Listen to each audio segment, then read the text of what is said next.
Glad to see you made it to the unknown webcast. I was in a discussion this morning on politics. I know, we shouldn't discuss politics or religion, but I love to talk about both. Anyway, as we were talking, I had to point out, in order to eliminate any doubt that I am so conservative, I have trouble turning left even when I'm driving. This is broadcast number 32, and our friend friend and former Jehovah's Witness elder. Uh-oh. Yeah. I got myself in trouble here now. What happened, Don? Let's get you out of trouble. I have...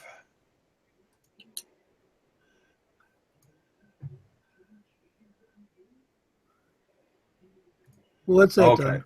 Now I'm good. Broadcast 32, our friend and former Jehovah's Witness elder Bob Gray, affectionately known as Doc Bob, is joining us to give me the opportunity to ask an ex-JW convention question mark.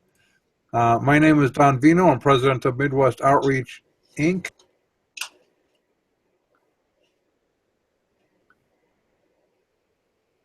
And maybe I should talk. Yes, that was Don Vino, president of Midwest Christian Outreach, Inc. He has apparently fallen off the broadcast. Greetings from sunny, hot, and humid Florida, where we're just slightly to the left of the path of Hurricane Matthew down here. This evening's edition of the Unknown Webcast is brought to you by World's End Theology Outlet, your one-stop destination for dubious doctrines, half-baked heresies, and other notions whose time has gone. World's End Theology Outlet. Well, here we are back in Florida. Usually we are broadcasting out of Wonder Lake, Illinois.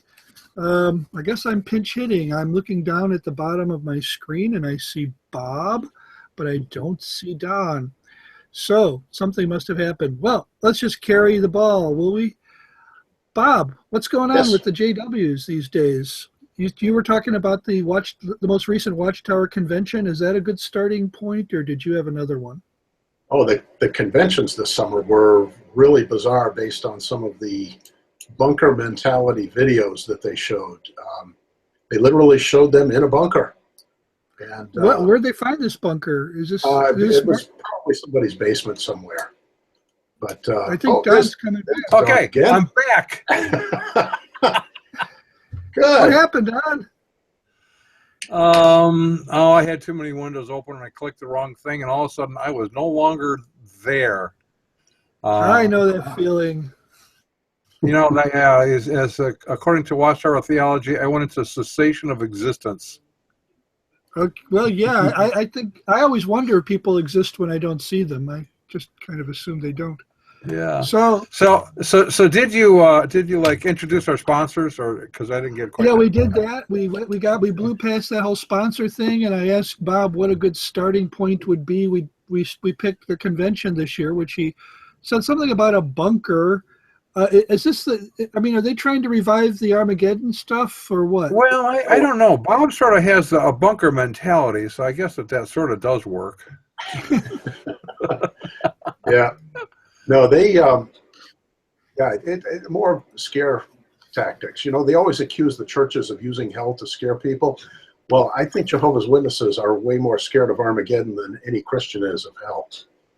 But really? That's good to hear. Yeah, but the other thing we were talking about was the annual meeting of the Watchtower Society.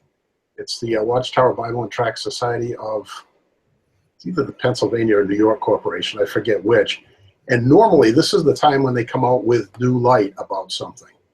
And evidently this year there was no such new light. So when you say normally, does that mean annually that's an expectation that there's going to be some new light?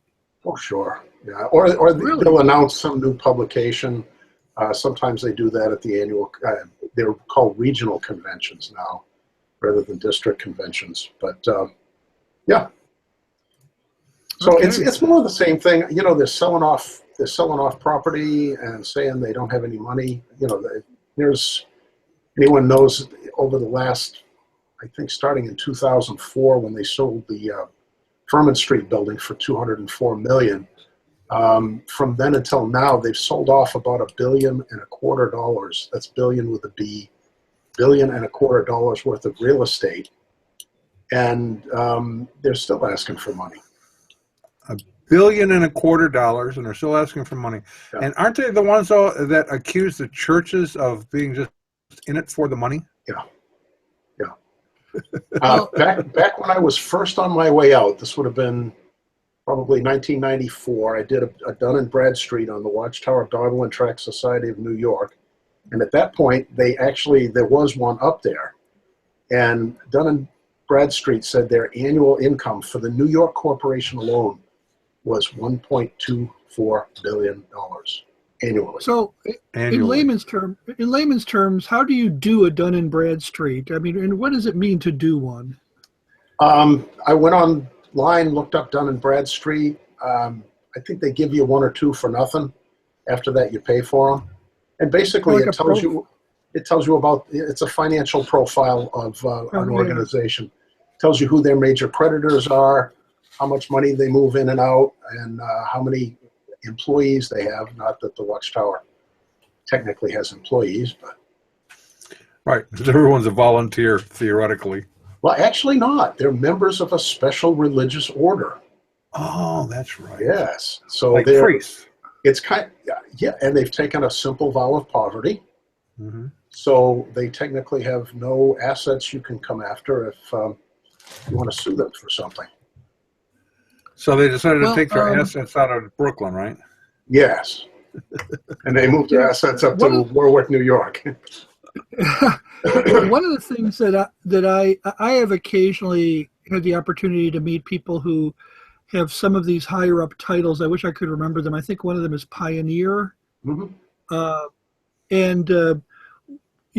One of the things that I kind of try to find out, like vocationally, what does this mean? And I'm not directly, it's kind of like, it's weird because I'll have these conversations with them and I'll say, so you do this for a living?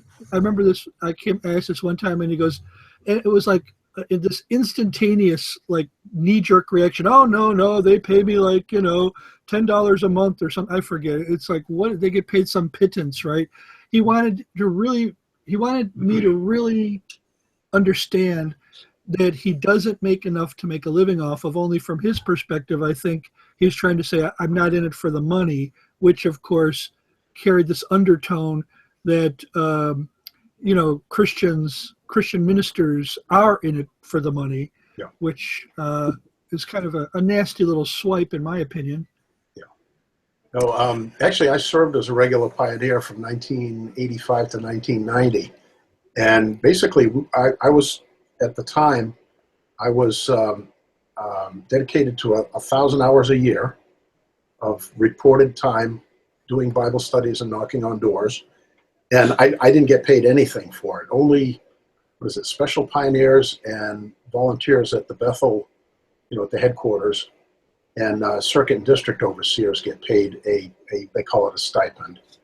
How does the Watchtower Society reconcile that with the Bible's pretty clear teaching that those who minister the word should be paid? Oh, they don't really. So when you're looking at these verses, like count the elders who labor well, worthy of double honor, especially those who minister in the preaching of the word. Yeah. 1 Timothy 5, I think. That you just kind of read that and it just kind of flies in one eye and out the other? They view that as a non-monetary honor. Well, but then Paul turns around and says, because the scripture says two things, do not muzzle the ox while it's threshing, and the laborer is worthy of his hire or his wages. Yeah. I guess they missed that part. They miss a lot of things. Well, so that's going to bring me back as we progress here. I just want to go back on a couple of things here because we're starting off to talk about a convention for ex-Jehovah's Witnesses, which I'm going to put this up here. We'll try to do this once or twice to let people know where they can go on the internet to get more information if they're interested. This is a Witnesses Now for Jesus convention. Yep. It is in New Ringgold, Pennsylvania, and the internet address you can go to, the URL is WNF-V2.com. WNF-V2.com. It's WNFJ-V2. Yeah, WNFJ-V2. Yep. That's what Witnesses Now for Jesus. I read it, but I didn't say it that way. So. Yep. So, what is Now for Jesus? What does V2 mean, Doc Bob? Well, Witnesses Now for Jesus started in 1979. So it was Bill and Joan Setnar that started it. And they ran it until, well, Bill passed in 1991, was it? 1991, uh-huh. Yep. And then from then until 2001, Joan took care of it herself with help from a few individuals. And she decided in 2011 that she was going to step out of that role. She was advancing in age. And at that point, Eric Grieshaber asked Bob Anderson, who's with Watchman Fellowship, and myself to join him. And so now it takes three guys to do what one elderly lady used to do by herself, and she didn't have email. So exactly. So this will be our typical, eh? Yeah. This will be the fifth year that that Eric and Bob and I have played like we're actually coordinating this thing. Joan Setnar is a pretty amazing lady. She is. For those who are watching this and don't know who Joan Setnar is, Joan and Bill Setnar were third or fourth generation Jehovah's Witnesses. And Bill worked for the Watchtower at Brooklyn. He answered all of the questions for the Awake magazine south of the Mason-Dixon line. And Joan worked there. That's where they met. And a little known at the time guy who was interested in reaching cults by the name of Walter Martin arrived at headquarters in Brooklyn, Brooklyn Heights, and sat down and managed to talk with Bill Setnar at a pretty good length of time.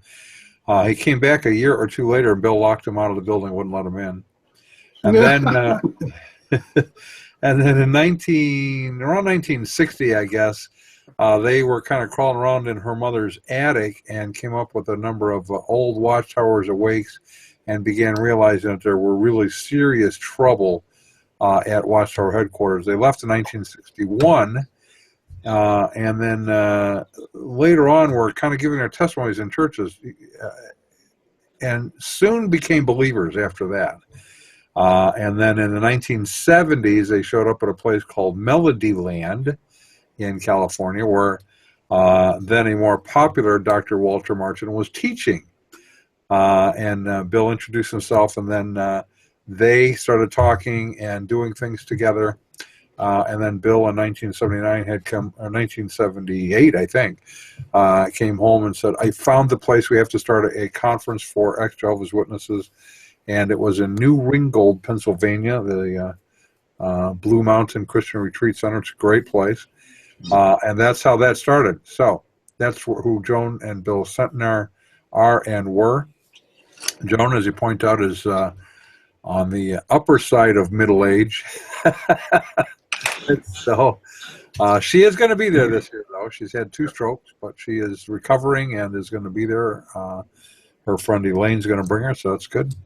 Yep. So that is what the conference is. It is this coming weekend. So anyone who are watching this after this, I should give them a date. It is October, 5 through 7? 7 through 9. 7 through 9. October 7 through 9. And you can go to WNFJ-V2.com for more information on that. Now, having said all of that, I'm going to be speaking. And one of the things that I know that we do pretty regularly at the convention is we try to let everyone know that there is no grand poobah in the Christian faith. Except you? Not even me. Not even me. So we lose the crown like almost immediately because there is no grand poobah in the Christian faith. How does that relate to a Jehovah's Witness? Everyone's what are you talking about? All right. In the Watchtower, there is a grand poobah. Who is that? He's well, there used to be a guy named Nathan Knorr. What's his name now? Well, he's the president, but it's a little more than that. It is called the Anointed Council. Class. Yes. The Anointed Class. Yeah, they've really changed their whole structure. I mean, the president of the Watchtower isn't really what he used to be. I think it was 2002. They restructured all of their corporations, and all of the ones who were of the anointed class, the remaining ones of the 144,000, resigned as directors of all of the corporations. So now it's all of the so-called other sheep who are in offices of responsibility where assets are concerned. Does this have anything to do with that book that came out, A Case of Conscience by Fred Franz? Yeah, Raymond Franz. He was Fred's nephew. Yeah. Right. Well, it was just a few years ago that well, let me back up a little bit. For years, the faithful and discreet slave, or the faithful and wise servant mentioned in Matthew 24:45, was considered by the witnesses to be all of the remaining ones of the 144,000 on earth. Okay, so that is called the Anointed Class, right? Yes. Okay. Well, the two terms were synonymous until a few years ago. Right. And at that point, for many years, the governing body spoke of themselves as being the spokesman for the anointed class, or the spokesman for the 144,000.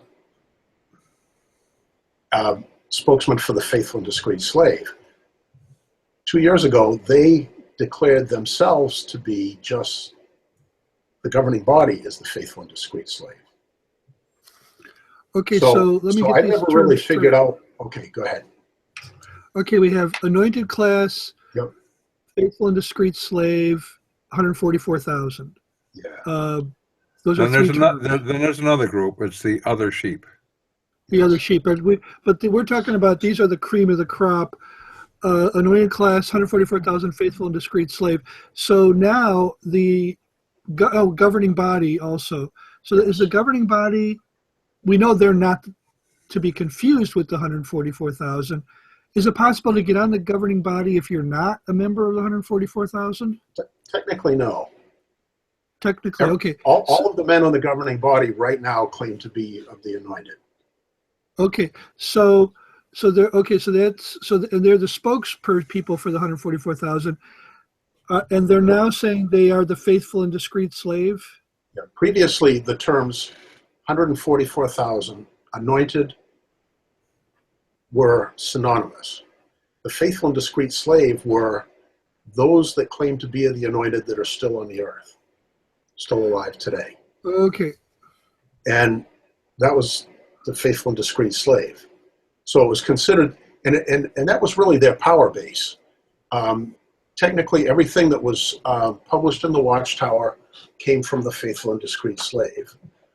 If a Jehovah's Witness started to have questions or doubts about the teachings, generally people would kind of pin them down with the question, you're not questioning the faithful and discreet slave, are you? It'd be like, questioning the cardinals in Rome for the Catholics, that sort of thing. And it was considered that all of the 144,000 left on the earth were the faithful and discreet slave. They were responsible for the teachings. But then a couple years ago, the governing body, who previously had said they were the spokesman for the faithful and discreet slave, came out and said, no, only the governing body are the faithful and discreet slave. So I don't know if the rest of the 144,000 that are left over got a demotion, or from the governing body standpoint, they never were in the first place. Which raises another question is, if they're the faithful and discreet slave and they're specially appointed by Jehovah over his people on the earth, why didn't they know who they were? They had this identity crisis, and who the faithful and discreet slave is has changed over the years. It was considered to be just Russell for a while. Right. And Rutherford, maybe not. And then, it was all of the 144,000 left on the earth, and now it's just the governing body. Well, you would think that, somebody with that sort of input from the Holy Spirit would at least know the identity of who they were. And they evidently haven't.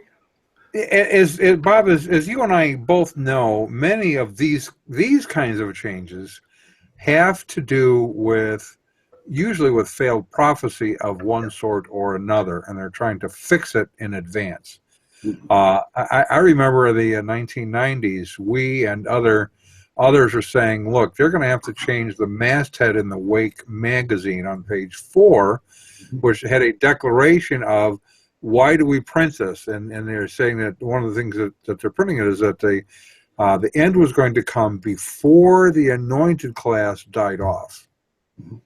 And then around mid-1995 or 6, I'd have to get my Wakes out and look, that masthead changed. It just vanished. And all of a sudden, they weren't talking about the anointed class any longer in there. Why? Because most of them were approaching 100 years old or better, and were dying off. And so then we started surmising, okay, they're going to have to change their whole hierarchical structure at some point, because there will be no anointed left to run the organization. So then two things happened. This is one, this corporate move.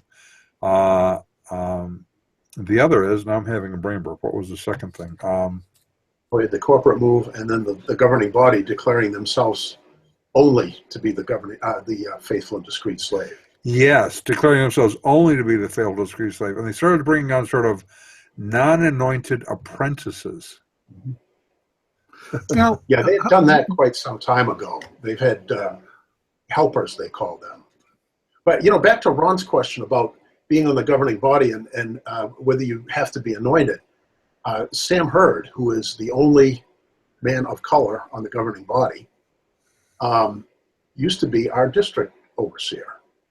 And I distinctly remember him when, now I'm in Maine, by the way, when he spoke at our convention in Maine. I remember him distinctly saying he was not one of the anointed. Well, so when he was appointed as one of the governing body, I thought, oh, that's interesting. And I have to wonder whether, if the rest of the governing body comes along and says, we think you ought to be on the governing body, that all of a sudden you become anointed. I would guess the anointed class, 144,000. Yeah. Are they? Are these people who had to be already alive at least when, or since, alive at the time of, or since the year 1914, or have there been 144,000? No, what they teach is there's only been 144,000 anointed since Pentecost of 33. Okay. So how many? And then up until they used to teach that the general call to the anointed ended in 1935. A couple of years ago, they changed that because the numbers of anointed was increasing slowly. Since they did away with that teaching, it's increased dramatically. It's gone from about 8,000 to, I think it's 13,000 last year. Now, what was the change they made? They did away with the teaching that 1935 was the end of the general call to be of the anointed. Okay. Yeah. So yeah, they've actually changed it a few times. At one point, it was you had to be 15 years old in 1914. And then they changed that to be born in 1914. Then they changed the general call to 1935, and then I think they might have changed it to you had to have been a gleam in your father's eye in 1935. You're confusing two things here, Don. I think. The anointed class. The alive, being alive in 1914, being 15 years old, and being alive then, and now you were alive when somebody who was alive then was still alive. Right. Was for this generation. Oh, okay, right, okay. Yeah. So the 1935 was the end of the call of the anointed, one of the 144,000. And they taught that anyone who became anointed after that had replaced one of the anointed that had proved unfaithful. Because if you're one of the 144,000, if you do something bad, you can lose your slot. and somebody else gets chosen to replace you. Oh, that's convenient. Now, Yeah. I just did the math, and if we spread these 144,000 out over 20 centuries, that comes to 7,200 per century. Mhm. And now there's roughly 8,000 right now. You know, it seems like there's a disproportionately high number of anointed in the 20th and 21st centuries, Yes. at least to me. Well, they teach that shortly after Jesus ascended to heaven, that apostasy set into the church. And it wasn't until Charles Russell and his crew started doing supposedly independent Bible study that the truth was kind of revived. So in their minds, it makes sense there's a lot more now than there was back then. Yeah. So was there any time in history that the Watchtower Society believes that there were no people who knew the truth at all, or are going to make it into the resurrection, the paradise earth and all that? I mean, well, because they believe that everyone that everyone that knew the truth, if you will, up until the early 1900s was of the 144,000. It wasn't until the 1920s that when their numbers grew sufficiently, they realized that, you know, they were going to hit 144,000. Then they had to explain what everybody else was. So that's when they took what's in Revelation 7:9 through whatever about the great crowd, tied that in with what Jesus said about, I have other sheep not of this fold that'll become one fold, one shepherd. They apply that not to the Gentiles, but to the other sheep or to the great crowd in Revelation. It's really confusing. Okay. Yeah, it's hard to keep up with, isn't it?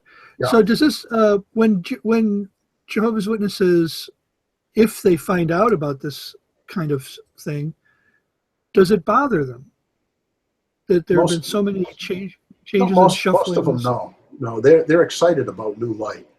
I mean, when I was a Jehovah's Witness, I went to the summer conventions. I couldn't wait to see what the new light was, what the new books were.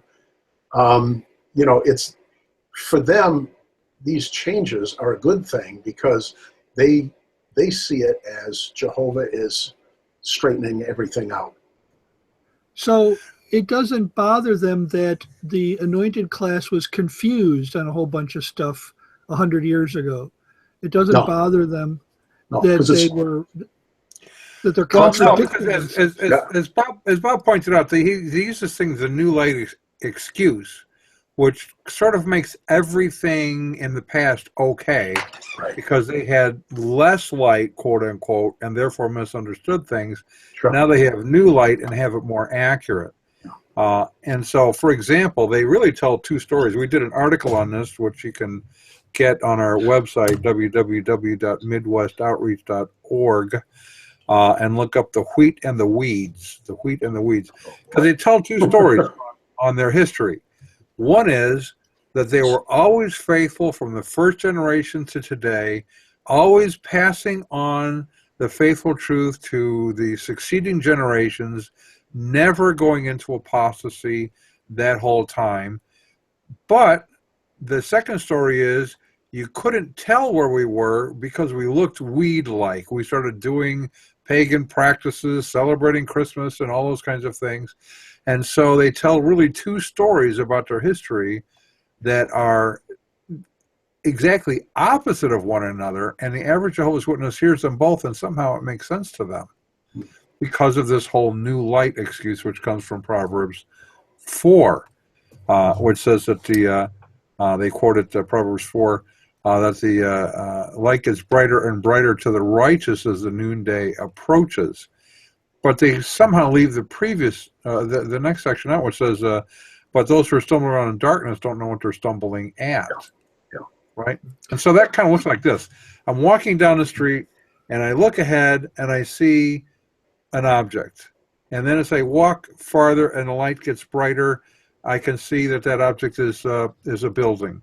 And as I walk farther and the light gets brighter, I can see that the object is a multi-story building. And as I walk farther and the light gets brighter, I can see it's a multi-story building 10-story building with copper windows. In other words, each step and each additional bit of light gives me more information about what I have already identified and seen. The other is that you're walking along, you look ahead and you see an object. And as you walk farther, you decide that object is a motorcycle. And a little while later you go, no, it's not a motorcycle. It's a horse by a tree. And as you walk farther, you say, no, it's not a horse by a tree.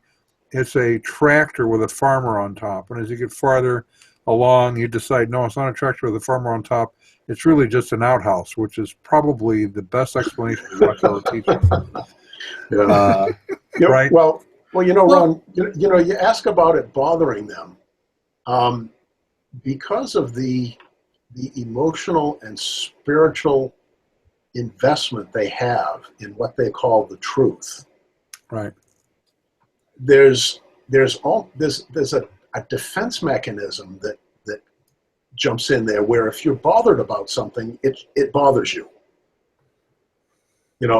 Being bothered about a change to a Jehovah's Witness is the first step down the road to apostasy. Right. And they're constantly taught that if there's something that you read in the Watchtower that you don't agree with or that bothers you or that confuses you, you wait for Jehovah to straighten it out. So it takes a lot of work to be a good Jehovah's Witness. It takes a lot of rationalization.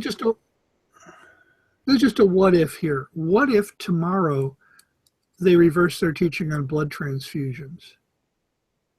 First of all, how likely or how possible even is it? How feasible would it be for them to do that?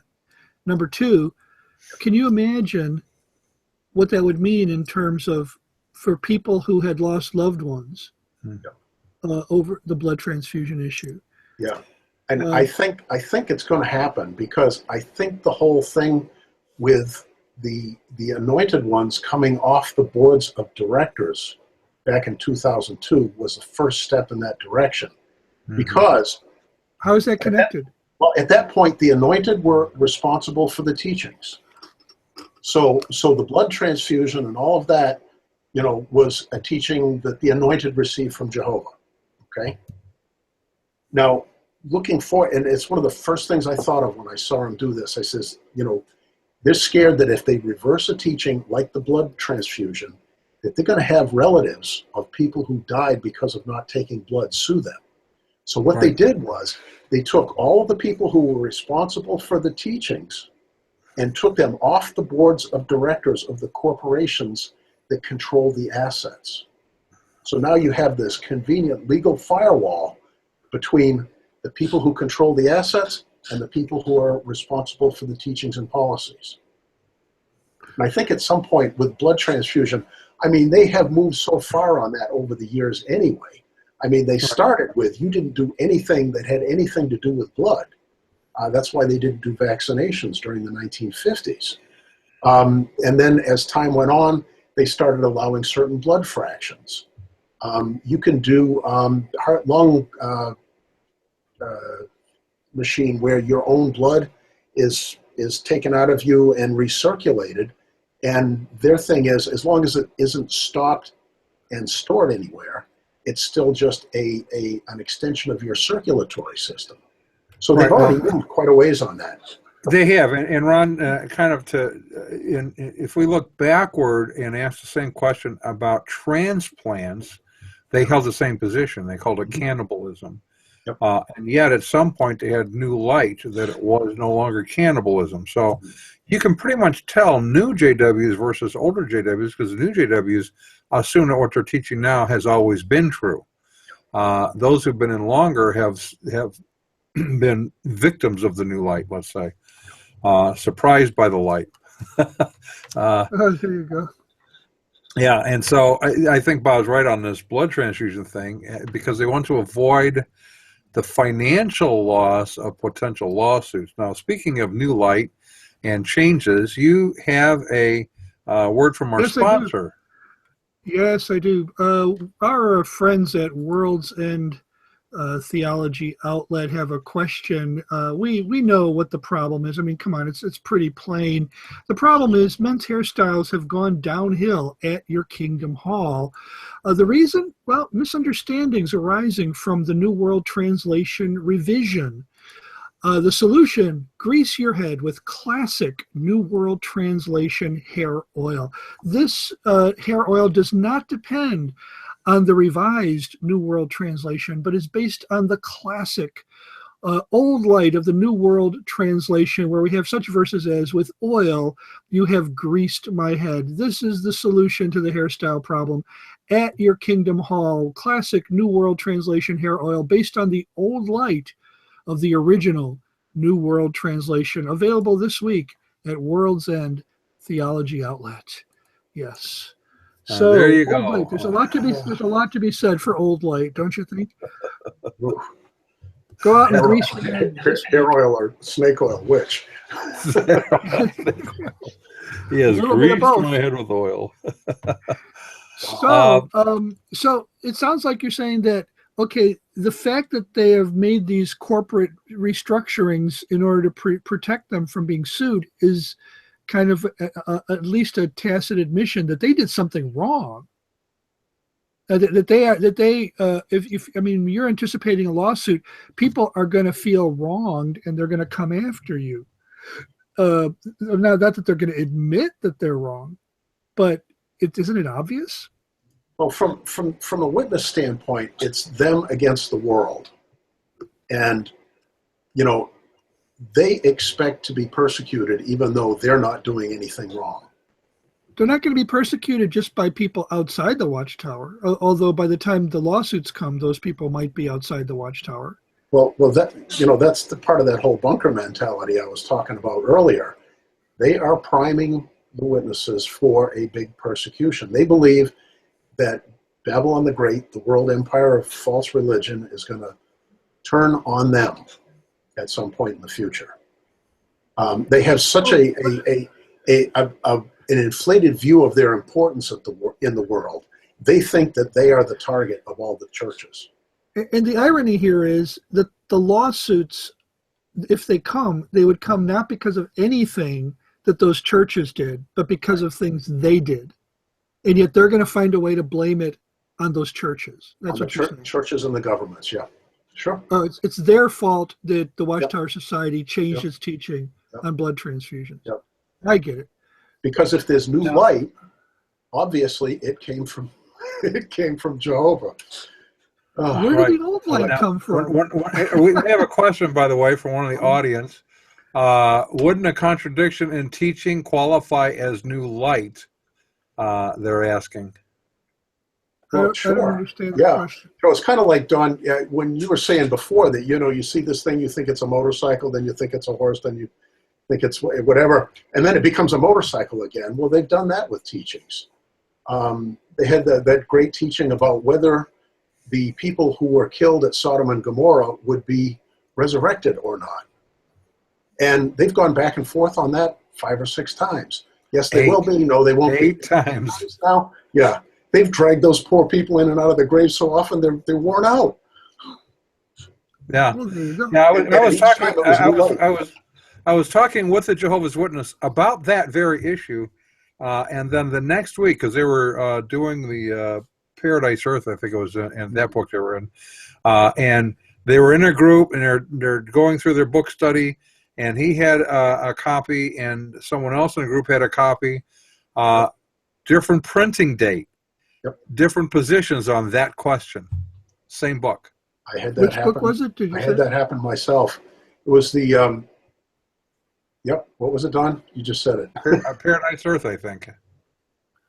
I missed it. I'm sorry. Yeah, you can live forever on Paradise Earth. It's a big red book.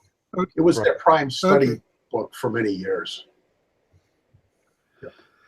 Well, and these are not always small issues, points of minor doctrine. Very often they have very important practical applications, and it's I guess it's a testimony to the not just human gullibility but Satan's power to deceive and to blind. that people are able to be led around by the nose so easily in this way. So, Yep. anyways, I think it's like, yeah. Once you accept the leadership as being the sole spokesman for God, then it becomes very difficult to go against the tide, because you're not questioning them any longer. You're questioning God Himself. yeah, I'm amazed that that there wasn't more fallout from the governing body declaring themselves to be the faithful and discreet slave. I expected a lot more people to leave over that one, and evidently not. is there any clue as to in the structure, in the broader body of the Watchtower Society, the rank and file Jehovah's Witnesses, how many of them have been in for all their lives versus how many of them have been in for the last 30 years, 20 years, 10 years, and therefore, don't remember most of the changes, don't remember 1975, what percentages are we talking? Yeah, I don't know if they keep, and I know that they certainly don't publish any demographics like that. Would be interesting. Okay. Yeah, it would be. Most of their demographics are things like how many are doing door-to-door work, how many anointed class are there, how many magazines were placed, those kinds of things. So let's go back to the convention here for a second, because kind of when you and I are talking before we went on here, who should go to the convention and why? What happens at the convention? We don't, like the Watchtower warns you to stay away from apostates and opposers. You obviously are an apostate. I never was a Jehovah's Witness, so I'm an opposer officially. And we don't sacrifice chickens or anything at the convention, much to some surprised JWs, because some who are currently JWs sometimes come to the convention just to see what we're actually doing. So who is the convention for, and what happens, and why is it beneficial? Yeah. Well, it's really for anyone who's had any involvement with Jehovah's Witnesses. It would be people who are presently Jehovah's Witnesses, people who are leaving, people who have left, friends, family of Jehovah's Witnesses that are trying to figure out what these people are all about. A lot of families are really messed up by their family members being involved in this. And on my own website for a couple of years, almost every inquiry I got was from somebody who was either, they were all non-Jehovah's Witnesses, some of them Christians who were romantically involved with the Jehovah's Witness. So our friend Rick Farron has a great phrase. He says, people who are touched by the tentacles of the Watchtower. So the conference is really for anyone who has any involvement whatsoever with Jehovah's Witnesses. Now, yeah, go ahead, Brian. There'll be testimonies of ex-Jehovah's Witnesses. There'll be, expositions of their teachings. What is your website address again? For the conference, it's wnfj-v2.com. I have my own website. It's docbob.org. Okay, so everybody knows. Though I'm not an organization and I'm barely organized. Organized. But yeah, what goes on there? Yeah, we have testimonies. We kind of split it 50-50, testimonies and teaching. And the testimonies are about how, not just how somebody left the Watchtower, but how they came to Christ. Because we're witnesses now for Jesus. We're against the Watchtower only in as far as the Watchtower is against Christ. But we're really witnesses now for Jesus. It's based on Acts 1:8. Right. So it's a positive. You're witnesses for Jesus, not necessarily witnesses against the Watchtower.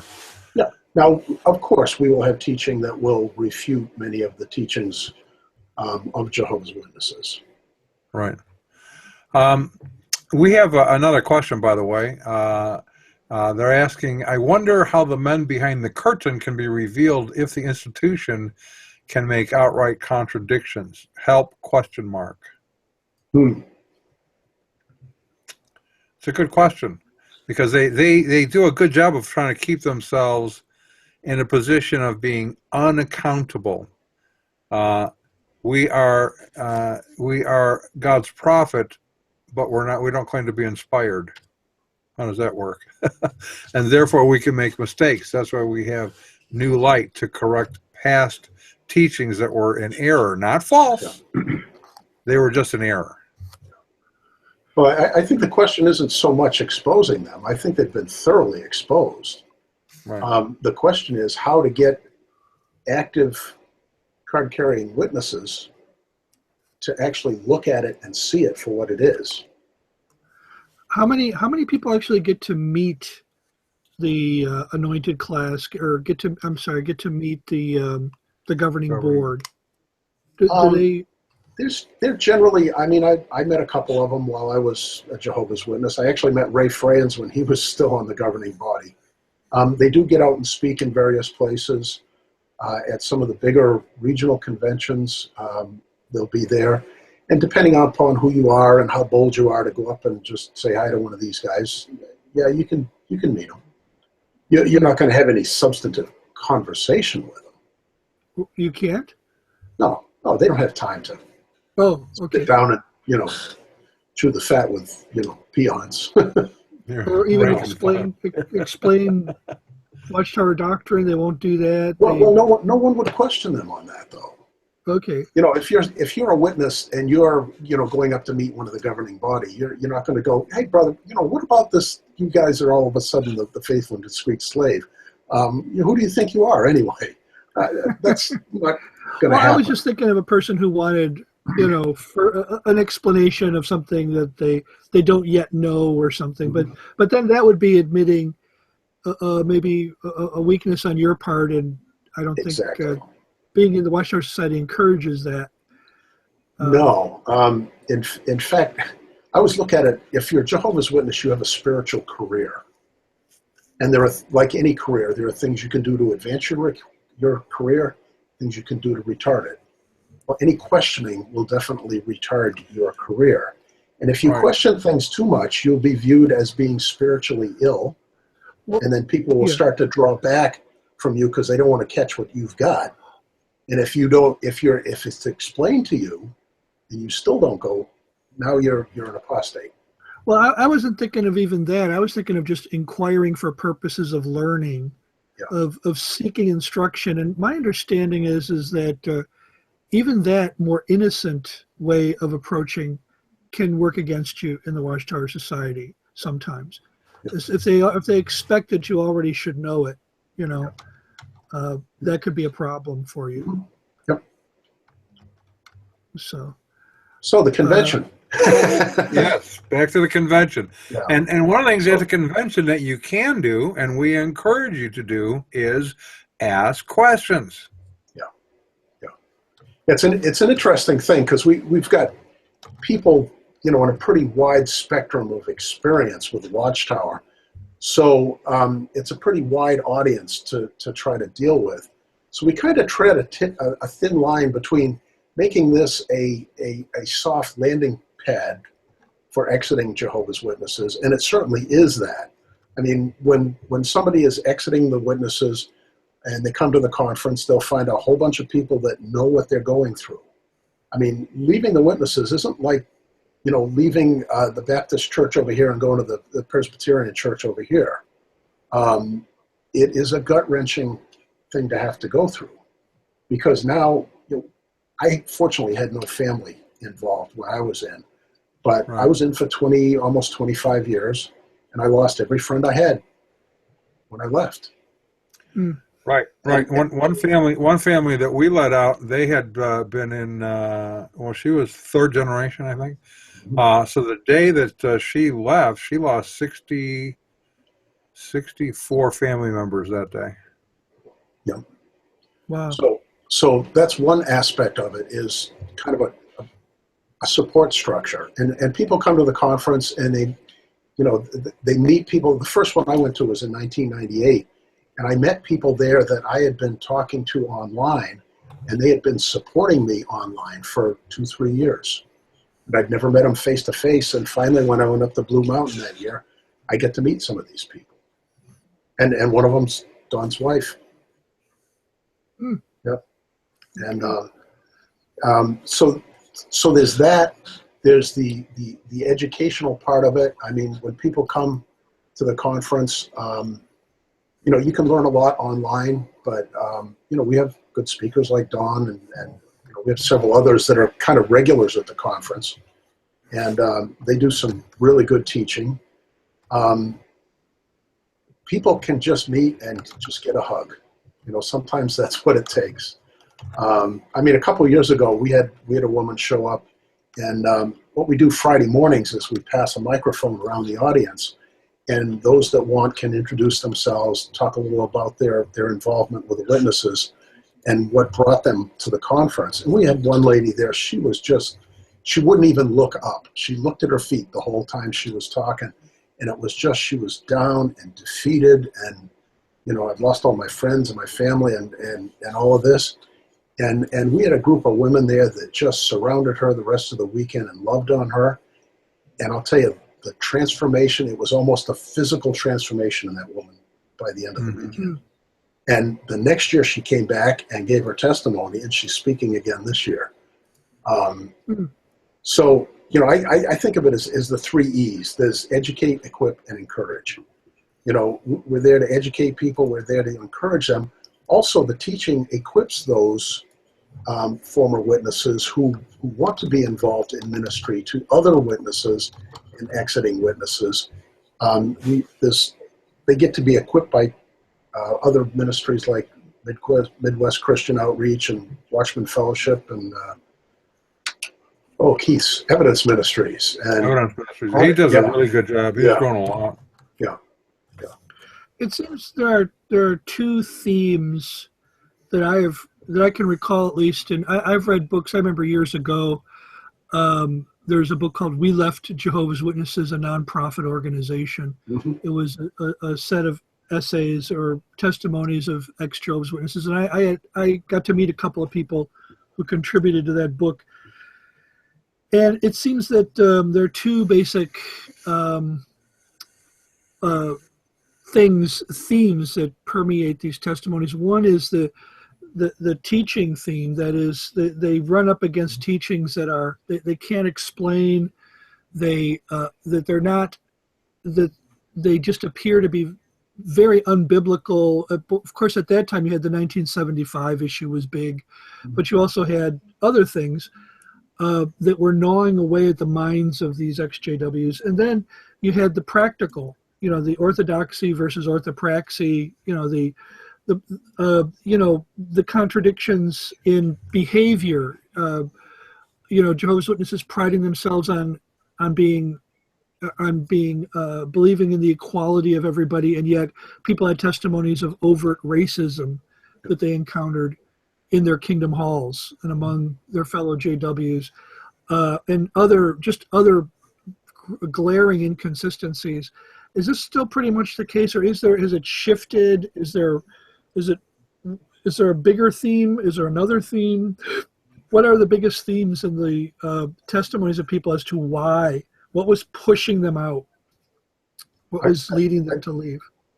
Just in my experience, I think more often people leave because of the actions of the organization rather than teachings. I think the organizational stuff comes first and the teaching comes later in a lot of cases. Yeah, I think that's true. In fact, one of the things I've observed, Ron, and maybe Bob can correct me on this, is when people come to the convention, oftentimes they are surprised because a Jehovah's Witness in a kingdom hall is struggling with some issue, whatever the issue is. Maybe it's depression, maybe it's family problems, or maybe it's something else. And they go to the elders and they're basically told, well, your problem is you're not going door to door enough. That's kind of a big thing that happens. And then they come to a convention like this and they hear somebody give a testimony that's almost exactly their experience from a different kingdom hall. So their assumption was it was a problem in their kingdom hall, not the organization. And then the more testimonies they hear of former Jehovah's Witnesses, what they start realizing is the problem permeates the society. It isn't just localized. It is a problem throughout the Watchtower. Yeah. Is that, would you agree with that? I went through that, the 2 big things for me, because I started my journey out while I was still serving as an elder. And the two things I realized, first of all, we weren't raising up spiritual people. We talked a lot about spiritual maturity, but it occurred to me that we kind of kept people in a constant state of spiritual immaturity so that they were dependent on the organization. And the other thing I realized as an elder, that more and more of the training I was getting had nothing to do with spiritual things. It had to do with protecting the assets of the Watchtower Society. And so that, and right about the same time, I met an ex-witness on AOL that I, as a practicing elder, had no business talking to. Right. And I talked to him, and then, but I went through what Don was just talking about. I began to wonder, is what I'm seeing just my congregation, or is this systemic throughout the whole society? And as I talked to more and more people online, I realized it was systemic. It wasn't local to my kingdom. So, when you talk about the actions of the organization that lead people to leave, can you give me an example or two of these? Well, the two that I just mentioned for me as an elder were that. Some of the big things going on now, finances are a big thing. The child molestation thing is a big thing for some people. Some people just realize that there's no spirit there. They realize there's really no love there. I mean, love is so conditional. I mean, as elders, we were actually counseled not to become too close to people in case we had to disfellowship them someday. Right, right. So, right. I'll never forget, some years ago, we got a phone call from a woman. It's a longer story. I won't go into the whole thing, but she had called. We had a pre-recorded helpline that referred to our live line, and she had called and was considering committing suicide. She had been Jehovah's Witness for 24 years, as it turns out. And as she talked with Joy and agreed to receive some material, we started sending her tapes of things. So she decided, well, as long as I'm going to commit suicide anyway, I might as well hear what you have to say. And so she ended up leaving, and her husband, who was a JW for 35 years, and all of their kids. It was a great story. But as we started working with them after they left the organization, the thing that kept resurfacing was she had been struggling with depression, and she kept talking with the elders and leadership about how to overcome the depression. And all of them said, you're just not serving Jehovah fully enough, or you wouldn't be depressed. You need to go out door to door. She couldn't talk about child problems. She had no one to talk with about child problems, because if she had child problems, that meant she wasn't serving enough. She wasn't spiritual enough. It was her fault that they were misbehaving. It had nothing to do with the inherent sinfulness of teenagers. Right? And so when she came out and she became a believer, the whole family became believers. They realized that, you know what, we all have struggles. It doesn't mean we're not spiritual. It just means we're human, and we have to be gathered around others who are struggling with similar issues to figure out how to survive this thing we call life. Jehovah's Witnesses don't really have that opportunity. Was that your experience as well? Yeah, depression was rampant in the congregation that I was in, and evidently throughout the organization. When you think about it, they have this phrase there was, Jehovah's Witnesses are the happiest people on earth. Well, what happens is that because the faithful and discreet slave has said this, if you're not happy and you're a Jehovah's Witness, it's not because what they said was wrong. It's because there's something wrong with you. Right. And that leads to that type of depression. The other thing is, I don't know how many people I talked to as an elder. We would do what we call shepherding calls, and people say, "Oh, Brother Gray, I just don't think I'm doing enough to make it." And we've had stories from couples at the conference where both of them were thinking the same thing. I don't think I'm doing enough to make it, but I'll hang in there hoping that my husband or wife or my kids will make it. And then, but see, you don't voice those doubts to each other, even to your marriage mate. You don't talk about those things until you get to a point where it's almost like you have no choice but to talk about it.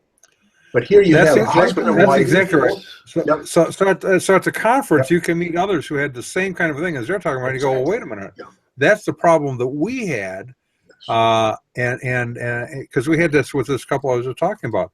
is as we're talking with them, and he realized why she called. He said, I was always only trying to hang in so that you could make it through the Battle of Armageddon. I knew I wasn't going to make it. And they had never voiced this to each other in all of those years of being Jehovah's Witnesses and married. Back in the early 80s, I was given a cassette tape of a lecture by a psychiatrist, or I think a psychiatrist or psychologist, who was actually attending Kingdom Halls. Jerry Bergman. Okay, he was doing this under a different name. He didn't, and he was talking. It was Jehovah's Witnesses and Mental Illness, I think, was the title of his lecture. Yeah, that's Jerry Bergman. This is like, okay, Jerry Bergman, 35 years ago or longer, he was talking about just how rampant depression was in Jehovah's Witnesses, and you're in this religion where you're always trying to measure up, and you look around and everybody else seems to be measuring up. Everybody else seems to have their act together. Everybody else at least talks as though they have their act together, and you're the only one who knows. Well, you think, well, you don't know that you're the only one. Maybe you think other people can see right through you, and they know that you're not really measuring up. If you think they know, then that's a problem. If you think they don't know, then they're going to find out, and it's just a matter of time. Are these the kinds of things that you would wrestle with as a Jehovah's Witness? Well, it's actually even a little worse than that. So for the first 5 years, I served as an elder for 10 years. The first 5 years, I was also a regular pioneer. So I was committed to 1,000 hours a year, going door to door and doing Bible studies. I had my own engineering business on the side. I worked 2.5 days a week. I generally lost about 1 day a week to people just coming in to talk because my office door was always open. I was the Watchtower study conductor. I conducted a book study, which was a kind of like a small group. And then I would do a talk at a Kingdom Hall, on the average, once every month and a half. And even though I was doing all that, I still didn't feel I was doing enough. Because the 20 hours a week. Yeah. Oh, that's just going door to door, and that's really what you would think of as billable hours. There's a whole thing about how they count their time and all of that we don't have time to get into. Going door to door. But so the leading the studies, was that part of the 20 hours? Oh no, you didn't get to count that. No. Okay, so you're probably putting in 30, 40 hours a week working for the Watchtower Society, in addition to your regular job. Yeah. And you struggled to feel as though you were measuring up, you're doing enough. Yeah. And so when you look at, think of some poor sister out there. She's got 3 kids. She's got a husband who's probably reaching out to be an elder and being kind of a pain in the neck about it, kind of thing. And she gets out, one Saturday a month kind of thing. And what hope does she have? Sure. Yeah. So it's a form of, it's an alien religion. It is not Christianity, and it is a religion that is guaranteed to create mental, emotional, and spiritual instability, virtually guaranteed. The only people who survive in this kind of people have to be the sickest people of all. The people who look the best. And they keep you always and ever in fear because they tell you not to question. You can't question the organization. And if you do question the organization, then you will be disfellowshipped. And if you're disfellowshipped, then your family and friends have to shun you. Which reminds me, we have an offer, don't we, from one of our sponsors on this disfellowshipping question to help keep you in fear? Oh yeah, give me a second on that, Don. I had a different one lined up. Okay. Yeah. So if you'd like to see what we have on that score, hold on just a second. Here we go. Yes, we have from World's End Theology Outlet. Okay. Well, yeah. Why don't we come back to that? Give me a chance to line it up. to line it up. Okay. Yeah. The fear thing though is good too, because when you think about it, I was an elder for 10 years, kind of like being a pastor. People that I ministered to as an elder for years. Now I didn't move anywhere when I left, so I'll go to the local Panera and run into them, and they see me, they're scared to death of me. Because it's almost like if they meet my, if we make eye contact, it's almost like I'll suck the faith out of them with just, just a glimpse, They've been so conditioned to fear apostates. They talk about how smart and how wily apostates are, and that they'll mislead you, and they're basically telling the witness, you're stupider than they are. They weren't smart enough to stay in the truth, but you're stupider than they are, because if you talk to them, they'll surely mislead you. How many people did you disfellowship, or were you involved with in disfellowshipping when you were in the Watchtower Society? During the time I was an elder, there was only one judicial committee that I knew of that I didn't serve on. There was only a couple. Meetings? Well, so they basically, disfellowshipping, it's the equivalent of an ecclesiastical tribunal. So once your guilt or innocence has already been established, either by testimony of 2 or more witnesses or your confession, then you go to the judicial committee. And the sole purpose of the judicial committee is to determine whether you were repentant or not. If you were repentant, you get to stay in the congregation. If you weren't, you get disfellowshipped. I generally worked as hard as possible not to disfellowship people. The one that I remember the most was a guy. He and his wife had some trouble. They separated. He ended up dating another woman, ended up sleeping with her, and it was basically, just sleep with her? Yeah. Are you repentant? No, I kind of liked it, and I'll probably do it again. Okay, you're out of here. And that was about how it went. Other congregations were different. I guess I was trying to, yeah, go ahead. What I was trying to get at was, when you got out, here you are, you are viewed as an apostate. People avoid you. People are even scared to see you. But when you got out, there must have been people out there who maybe they didn't get disfellowshipped formally. Maybe they left as apostates themselves. How did that go? Did you run into any of those kind of people, and did that go better? Oh yeah. We had a couple in our area who the rest of the apostates viewed them as crazy. So I didn't get tied up with them. But no, early on I talked to apostates literally all over the world. South Africa, Norway, Sweden, all over Europe, South America. But yeah, interesting thing. In your hometown, how about the ones that knew you previously? There really aren't any other apostates in my hometown.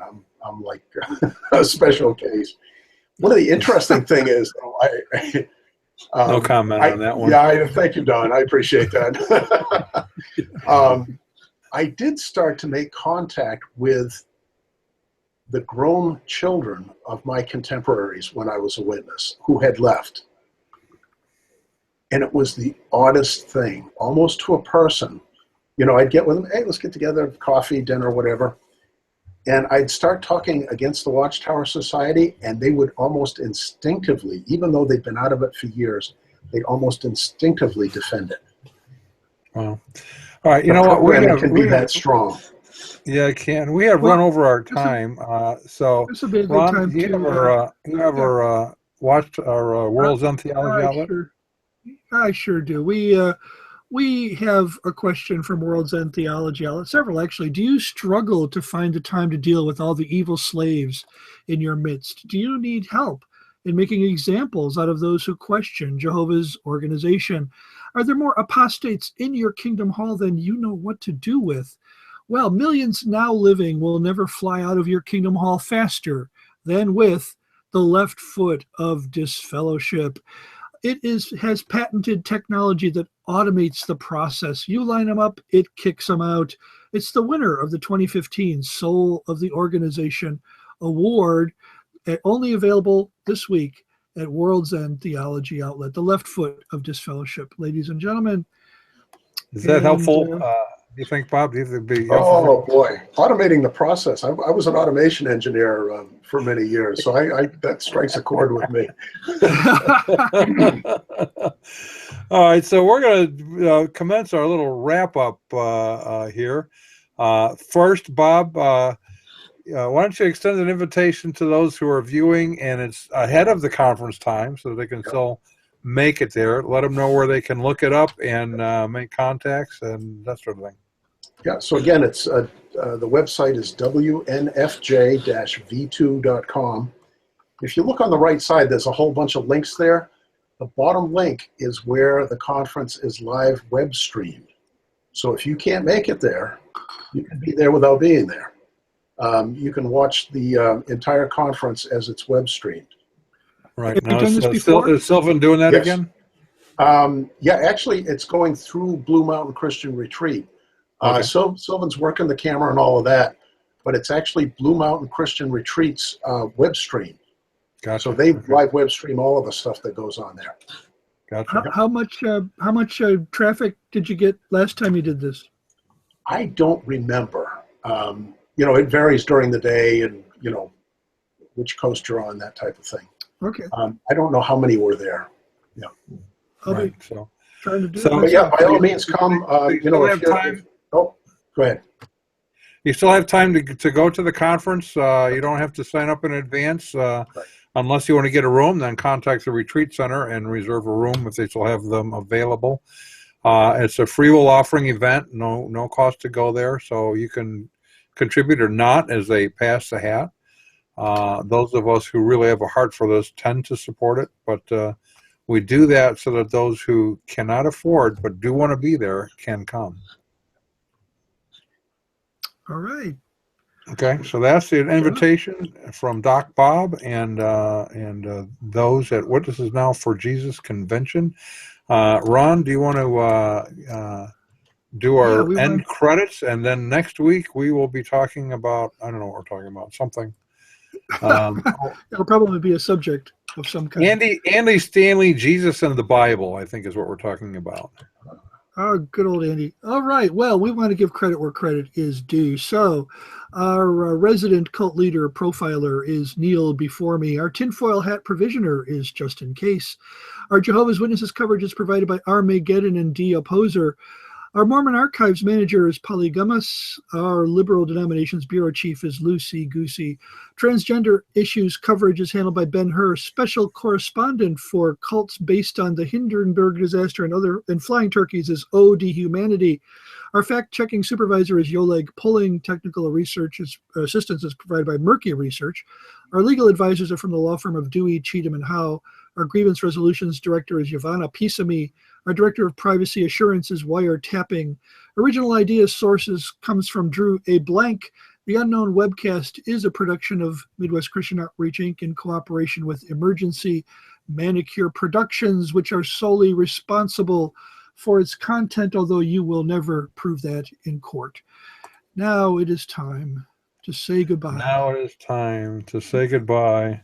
There's a to all our family, M-I-C. Wrong show. All right. See you all later. Have a good time. See you in a few days, Robert. Thank you. Yep.